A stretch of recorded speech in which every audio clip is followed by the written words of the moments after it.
बिस्मिल्लाहिर्रहमानिर्रहीम। इबादत खाने की लीगल कमेटी की जानिब से जो हम पर पाबंदियाँ आयद की गई थी, यानी आज़ादारी पर अशरे अव्वल के मजालिस रोके गए थे, इसी ज़िम्न में चंद मोमिनीन की तरफ से हमें ऑर्डर मिला है मुअज़्ज़िज़ जज की जानिब से। कोर्ट को ऑर्डर में पढ़कर सुनाना चाहती हूँ। The petitioners can perform all religious functions and prayers as per the norms, customs, keeping in view the sanctity of the institution, in respect of the particular sect of the parties herein, till 5th October 2021, without insisting any conditions. Without insisting any conditions. यानी वो insist नहीं कर सकते, ज़बरदस्ती नहीं कर सकते, कोई भी कंडीशन हम पर नहीं लगा सकते। बग़ैर कोई कंडीशन के अखबारी जमाअत वाले इबादत खाने हुसैनी में अपने रिलीजियस फंक्शंस और दीगर प्रेयर्स कर सकते हैं। ये कोर्ट का ऑर्डर इंटरिम ऑर्डर है। अब रही बात जो बैनर लगाया गया है इबादत खाने के बाहर, जिसमें चंद सवालात हैं, और उन सवालात की स्टुपिडिटी पर आप अगर नज़र डालेंगे तो आपको मालूम होगा कि हसनैन अली ख़ान साहब का लेवल ऑफ परसेप्शन कितना है। पहला सवाल उनका, the work at Ibadat Khana is stopped by the Akhbaris led by Waheeduddin Haider Sahab. Why are they going around and putting banners that they support इबादत खाना कंस्ट्रक्शन? आर दे अशेम्ड और हिपोक्रिटिकल? शर्म तो आपको आनी चाहिए। शर्म या अगर आप में थोड़ी सी भी बाकी होती और अगर आप थोड़ी सी भी ध्यानदारी आप में होती तो यहाँ पर आपने जो लिखा, why are they going around putting banners that they support इबादत खाना कंस्ट्रक्शन, नहीं लिखते। हमारे बैनर्स पर इबादत खाना लीगल कंस्ट्रक्शन लिखा हुआ है, यहाँ पर लीगल कंस्ट्रक्शन आपने नहीं लिखा। ध्यानदारी अगर आप में थोड़ी सी भी होती तो आप वही लिखते जो हम बैनर्स पर लिख रहे हैं। और रही बात मुनाफिकत की, मुनाफिकत अगर होती तो बैनर्स नहीं लगाते। जो भी कर रहे हैं हम खुल्लम खुल्ला कर रहे हैं और बता रहे हैं कि हम लीगल कंस्ट्रक्शन को सपोर्ट करते हैं। यहाँ पर आप लीगल का लफ्ज़ निकाल दिए हैं, गैर दियानतदारी से आपने काम लिया है। और दूसरी बात यह है कि आप झूठ बोल रहे हैं कि कंस्ट्रक्शन रोका गया है। कंस्ट्रक्शन रुका नहीं है, पर्दे लगाकर चोरी से आप काम करवा रहे हैं कोर्ट के ऑर्डर को ओवरलुक करते हुए। फिर आपका दूसरा सवाल, They started objecting the construction a few months back by saying that Ibadat Khana will stop Azadari here and not allow Alam Mubarak to be installed here. Everyone has seen that Azadari at Ibadat Khana is happening at greater intensity. Will the Akhbaris apologize for misleading the followers? आपने नहीं रोका, आपने अज़ादारी को नहीं रोका। पहले अशरे अव्वल में जो अखबारियों के मजालिस होते थे उसको आपने अपने खुद साख्ता क़ानून लागू करके टर्म्स एंड कंडीशंस लगाकर आपने रोक दिया। ज़मीर अगर ज़िंदा है तो सोचिए कि आपने ऐसा किया या नहीं किया। और रही बात अलम की इस्तादगी की, कि इल्ज़ाम नहीं है हमारी जानिब से, बल्कि आप ही की ये रिसिप्ट है जिसके पीछे क़वायद लिखे हुए हैं, जिसमें लिखा हुआ है कि लेडीज़ एरिया में अलम इस्ताद नहीं किए जा सकते और लेडीज़ मजलिस भी नहीं हो सकती। तो हम इल्ज़ामात नहीं लगा रहे हैं बल्कि हकीकत बयान कर रहे हैं। तीसरा सवाल आपका ये है कि is it justified to try and stop the Azaye Hussain and put the Azadar into inconvenience based on the assumption that GHMC rules have not been followed? Court assumption पर फैसला देता है, ऑर्डर देता है, गुमान पर, फर्ज पर नहीं। Court facts of the case देखकर फैसला देता है, जो फैक्ट्स हैं प्रूफ देखकर फैसला देता है। आप ये तौहीन अदालत कर रहे हैं लफ्ज़ assumption का इस्तेमाल करते हुए कि कोर्ट assumption पर नहीं देता बल्कि फैक्ट्स देखता है, इसके बाद ऑर्डर पास करता है। और रही बात यहाँ पर अज़ाए हुसैन की कि आपको किस कदर अज़ाए हुसैन का ख्याल है, ये तो पता चल रहा है इबादत खाने को देखकर। अगर आपको थोड़ा सा भी ख्याल होता है आज़ादारी का तो आशूर खाने को सबसे पहले कंप्लीट करते। आशूर खाने को इस हाल में रखना, इनकम्प्लीट रखना है, बता रहा है कि आपको कितना ख्याल है आज़ादारी का। और दूसरी बात आपने कही कि इनकन्वीनियंस हम पैदा कर रहे हैं। इनकन्वीनियंस तो आप पैदा करते हैं। अशरे अव्वल में जो अलम इस्ताद होते हैं उसके ख़िलाफ़ पुलिस कंप्लेन आप लोगों ने किया था, आप लोग इनकन्वीनियंस पैदा करते हैं। और दूसरी बात ये है कि आप मजलिस आज़ादारी ये कहकर पब्लिक फेवर लेने की कोशिश मत कीजिए।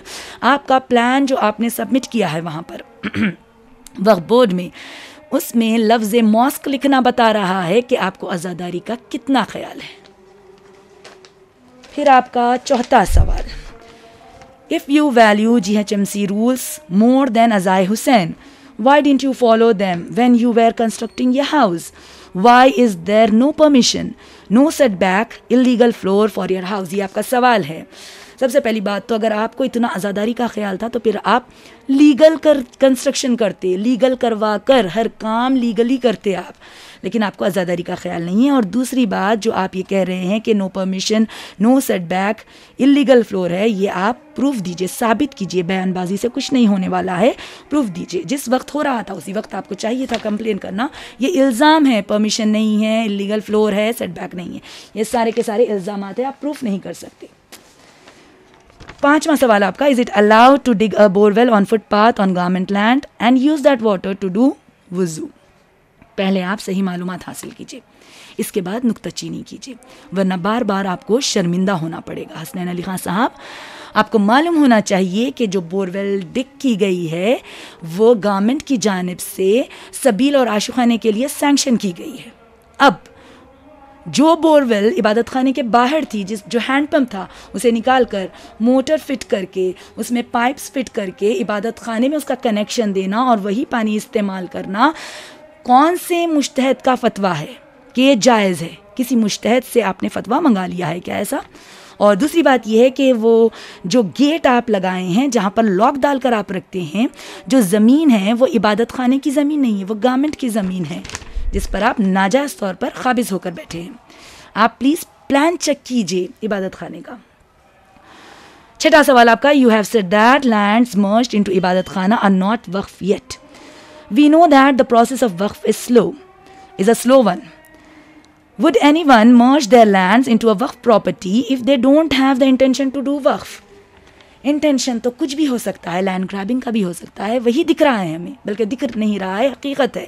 अगर ऐसा नहीं होता तो 2030 स्क्वायर यार्ड्स का प्लान आप लोग वक्फ बोर्ड में सबमिट नहीं करते. आपने वक्फ बोर्ड में 2030 स्क्वायर यार्ड्स का क्यों सबमिट किया, हालांकि आप कंस्ट्रक्शन कर रहे हैं 2600 पर, और आपका कहना है कि 600 नए जो ज़मीन आपने डोनेट किए हैं, मर्ज किए हैं, वो अंडर प्रोसेस है, वो रजिस्टर हो रहे हैं, स्लो प्रोसेस कह रहे हैं आप. तो आपको चाहिए था कि 2600 स्क्वायर यार्ड्स का प्लान सबमिट करना, ये झूठ कह रहे हैं आप. फिर दूसरी बात ये है कि 2030 में भी door number 636 and door number 637 ये कैप्टन हादी साहब के नाम पर है, जो आज तक वक्फ नहीं किए गए हैं, रजिस्टर्ड नहीं हुए हैं वक्फ बोर्ड में, और कैप्टन हादी ही साहब के ही नाम पर हैं. तो क्या इतना स्लो प्रोसेस है? 5 साल, 10 साल, 15 साल, 20 साल, कितने साल, 50 साल लगते हैं कि आज तक कैप्टन हादी साहब का भी प्लॉट रजिस्टर नहीं हुआ, और आप जो ये प्लान सबमिट किए हैं 2030 स्क्वायर यार्ड्स का 2600 का न करना बता रहा है कि आप झूठ बोल रहे हैं कि वो आप वक्फ कराएंगे. हरगिज़ आप नहीं करा रहे हैं, बल्कि आप दोनों साइड से, ईस्ट एंड वेस्ट से, इबादत खाने में मर्ज होकर लैंड ग्रैबिंग करना चाहते हैं, इबादत खाने पर आप कब्जा करना चाहते हैं. अब रही बात आपके आखिरी सवाल की, आप कह रहे हैं कि you have been parroting that we are changing manshai waqf of the original ibadat khana. Does a person donating land does not have the rights to set a manshai waqf just for his own land? क्या पूछ रहे हैं आप? Does a person donating land do not have the rights to set manshai waqf just for his own land as long as the land is not merged. जब तक कि वो मर्ज नहीं हुई है आप अपना मंशा वक्फ अलग बना सकते हैं, लेकिन अगर आप मर्ज कर दें, जो ओरिजिनल वक्फ प्रॉपर्टी है उसमें आप मिला दें, तो फिर आपका मंशा वक्फ अलग नहीं हो सकता. आप ये तोते की तरह रट लगाए हुए हैं कि मेरी ज़मीन है, ओन प्रॉपर्टी है, ओन लैंड है, मैं अपना अलग से मंशा बना लूँगा, सेट कर लूँगा. तो आप एक सेक्शन बता दीजिए हसनैन अली खान साहब वक्फ एक्ट में कि जो ये बताता है कि कोई डोनेट करे लैंड और मर्ज कर दे, उसे सिंगल यूनिट बना दे, फिर इसके बाद बोले कि जो हिस्सा मैंने डोनेट किया है, जो लैंड मैंने डोनेट की है, उसका अलग से मंशा वक्फ बनाऊँगा. ऐसा हरगिज़ कहीं भी आपको नहीं मिलेगा वक्फ कानून में, वक्फ एक्ट में हरगिज़ नहीं मिल सकता. अगर आपको थोड़ी सी भी अहमियत होती है आपके पास कुरान और हदीस की, कुरान और अहले बैत की, तो आप मंशाए वक्फ को हरगिज़ बदलने का सोचते भी नहीं। हैरत इस बात की है कि हमारे ऑनरेबल चीफ मिनिस्टर असेंबली में कह चुके हैं, जो कि नॉन मुस्लिम हैं, उन्होंने कहा कि मंशाए वक्फ नहीं बदला जा सकता, लेकिन आप ये ज़िद पर अड़े हुए हैं और तोते की तरह रट लगाए हुए हैं कि मेरी ज़मीन है, मैं अलग से मंशा बना लूँगा। अच्छा हुआ आपने इस तरह से पब्लिकली बैनर लगाया और ये कहा कि आप ये चाहते हैं, आपका ये इंटेंशन मालूम हुआ, आपका इरादा मालूम हुआ कि आप अपनी पहले ज़मीन डोनेट करके मर्ज करना चाहते थे, इबादत खाने में मर्ज करें, फिर इसके बाद अपना मंशा बनाएं और वो मंशा जो मंशा वक्फ आप बनाना चाहते हैं, वो टर्म्स एंड कंडीशंस वो सारे इबादत खाने पर लागू करें और मजलिस और जश्न और दीगर इबादतें और अलम की इस्तादगी वहाँ से ख़त्म कर दें, उस पर काबिज़ हो जाए, जो हरगिज़ इंशाअल्लाह ताला बतफ़ैल अमीर अल मोमिनीन अली इब्न अबी तालिब अलैहिस्सलातु वस्सलाम नहीं होगा। आप इसमें नाकाम होंगे इंशाअल्लाह ताला। और आखिर में बस मैं इतना बोलूँगी कि आपके नज़र में हदीस का कौल मासूम का कितना वज़न है ये मालूम हो रहा है। आपने जो लफ्ज़ पैरटिंग इस्तेमाल किया है, अगर हदीस को दोहराया जाए तो आप उसे पैरटिंग कहते हैं।